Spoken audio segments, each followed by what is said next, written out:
Estamos con Ernesto Cabañeri, profesor de la Universidad Simón Bolívar y periodista. Profesor, ¿cuáles son los pros y los contras de las redes sociales? Gracias por esta entrevista. Mira, en las redes sociales siempre van a ser beneficiosas, van a tener su lado positivo también como el lado negativo. Todo va a estar, depende del uso que tú le puedas dar a las redes sociales. Si le das un uso, por ejemplo, para que te sirva como soporte académico, estamos hablando de un tema positivo. Si le das un uso para solamente enterarte de lo que hacen tus amigos o solamente para enterarte de lo que hace el vecino, entonces digamos que no le está dando un buen uso. Entonces siempre va a haber un aspecto positivo y un aspecto negativo de las cosas. Y también va a pasar lo mismo con las redes sociales. Ahora, yo he escuchado muchas conferencias y también mi experiencia como docente y la experiencia fundamentalmente como periodista me hace pensar en el contexto Perú que las redes sociales todavía son algo elitistas en el país. ¿Por qué? Porque en alguna oportunidad yo fui invitado cuando se inauguraron supuestamente un laboratorio en un colegio en una provincia y lamentablemente en esa provincia no había luz. Entonces nos dimos cuenta que el tema era un poco hacer, digamos, demagogia política, porque ni las mismas autoridades sabían que en ese pueblo no había luz o nunca hubo electricidad toda la vida. Sin embargo, habían computadoras, digamos, A1, modernas, pero por eso te digo, mucho va a depender también de cómo el tratamiento que le demos nosotros mismos, como no solamente como individuos, como peruanos común y silvestres, sino también sobre todo como comunicadores. Si le damos buen uso a las redes sociales, entonces vamos a tener, eso va a repercutir en un aspecto positivo en la sociedad. ¿Por qué? Porque a través de las redes sociales debería, por ejemplo, ahora que estamos en la universidad, las redes sociales deberían ser un complemento perfecto para el proceso de aprendizaje del alumno. Y también, por supuesto, debería ser un soporte de apoyo para que el profesor pueda facilitar esa comunicación y ese aprendizaje con el alumnado. Entonces yo creo que va a depender mucho también de los valores con los cuales tú vengas formado de tu hogar, porque si le das un buen uso a las redes sociales, yo estoy completamente seguro y convencido que vamos a tener mejores profesionales y el alumno va a seguir cultivándose mejor, no solo desde el punto de vista cultural, sino también desde el punto de vista social, desde el punto de vista como ser humano, vas a ser un mejor ser humano. Pero si le das un mal uso, porque tú sabes que hay chicos que usan las redes solamente para ver pornografía, para buscar de alguna medida delinquir, entonces ¿de qué estamos hablando, no? Incluso también hay hasta acoso, el ciberacoso. Entonces yo creo que va a depender mucho del comportamiento que tengamos nosotros como seres humanos y profesionales para darle el mejor uso a las redes sociales. ¿Cómo se pueden regular las redes sociales? Es un tema bastante complejo porque tendría que involucrarse también a algunas autoridades, tendría que involucrarse también a la parte de la educación desde la cabeza para poder regular sobre todo en los procesos de aprendizaje tanto a nivel primario como secundario y en el nivel superior. Es difícil, por ejemplo, poder identificar si estás dando un buen uso a las redes porque puede ser lo que es bueno para ti y no es bueno para el otro. Entonces, ¿cómo marcar esa línea delgada entre lo que es correcto y no es correcto? Entonces, es un poco complejo, ¿no? Salvo que utilice las redes de manera realmente oscura para delinquir, entonces ahí sí puede intervenir la justicia.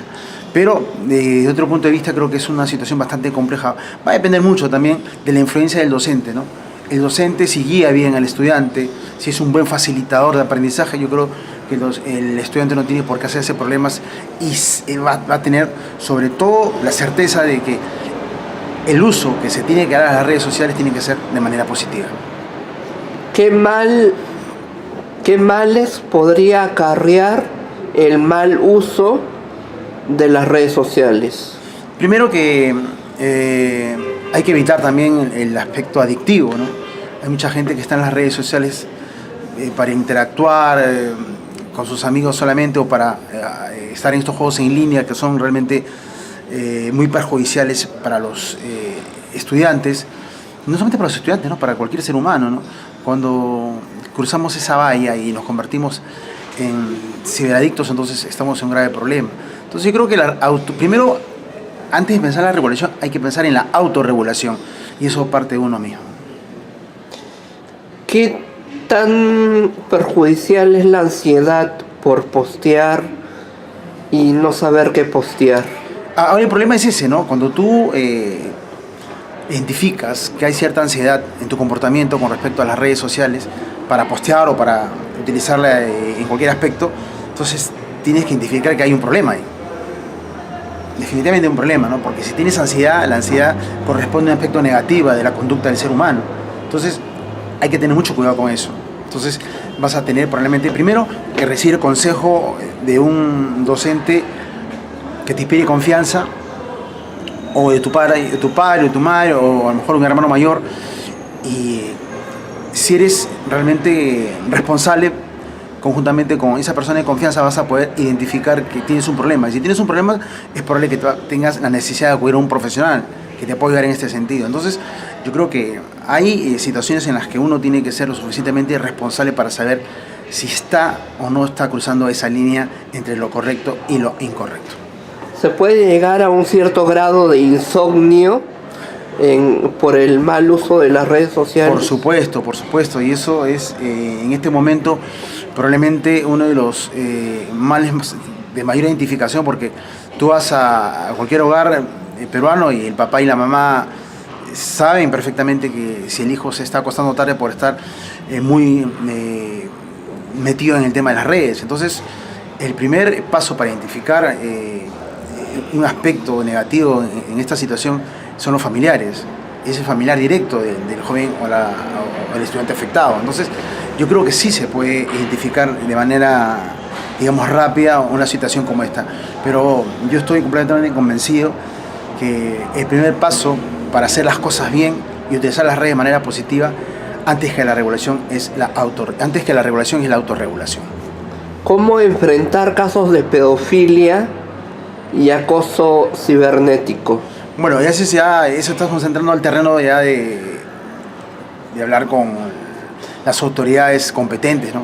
Llámese Policía Nacional del Perú, el Poder Judicial. Entonces estamos hablando de cosas, de situaciones delictivas que necesitan, por supuesto, de la intervención de estas autoridades para que puedan identificar a estos malos individuos y ponerlos al servicio, en todo caso, poner la justicia al servicio de estos individuos para que puedan identificar qué es lo malo que están haciendo y si realmente necesitan ser encarcelados o no, porque también es una situación delicada, ¿no? En muchos casos también se ha visto gente que ha sido involucrada en estos aspectos y al final han descubierto de que no tenían mayor responsabilidad y sin embargo han purgado condena. Entonces yo creo que en ese sentido hay que ser muy cuidadosos también, porque no nos olvidemos que en el Perú primero te meten a la cárcel y luego averiguan si eres culpable o inocente. Entonces yo sí creo que los pedófilos deben estar en la cárcel, ¿no? Y deben tener una pena severa, pero hay que tener mucho cuidado a la hora de identificar este tipo de situación, y las autoridades competentes son las que tienen que dar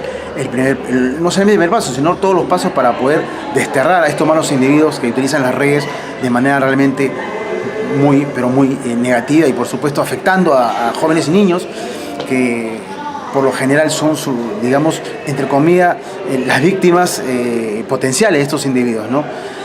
Yo creo que las penas hacia los pedófilos deben ser mucho más severas y no ser tan contemplativos, ¿no? Pero hay que tener mucho cuidado para saber identificar plenamente quiénes son realmente estos tipos indeseables, ¿no? ¿Hay vacíos legales o todo está cubierto en materia legal, en materia de redes sociales, en materia de delitos cibernéticos? No, como en toda acción legal siempre se puede dar el caso de vacíos legales.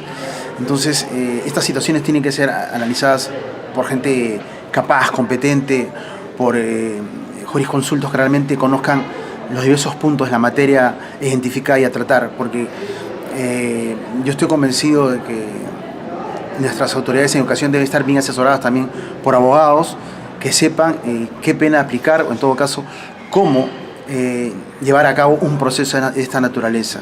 A mí me parece que una sociedad va a cambiar y va a mejorar en la medida que los profesionales correspondientes a diversos tópicos sean los que realmente participen de las situaciones de los problemas.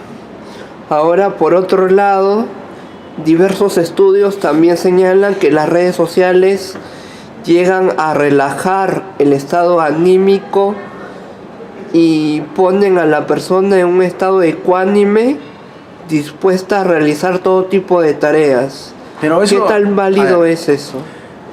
Eso también es parte de un estudio, pero a ver, tú puedes utilizar las redes por algunos minutos, puedes incluso utilizar para algún juego en línea, y lo puedes hacer como dicen los especialistas, no más de media hora o una hora.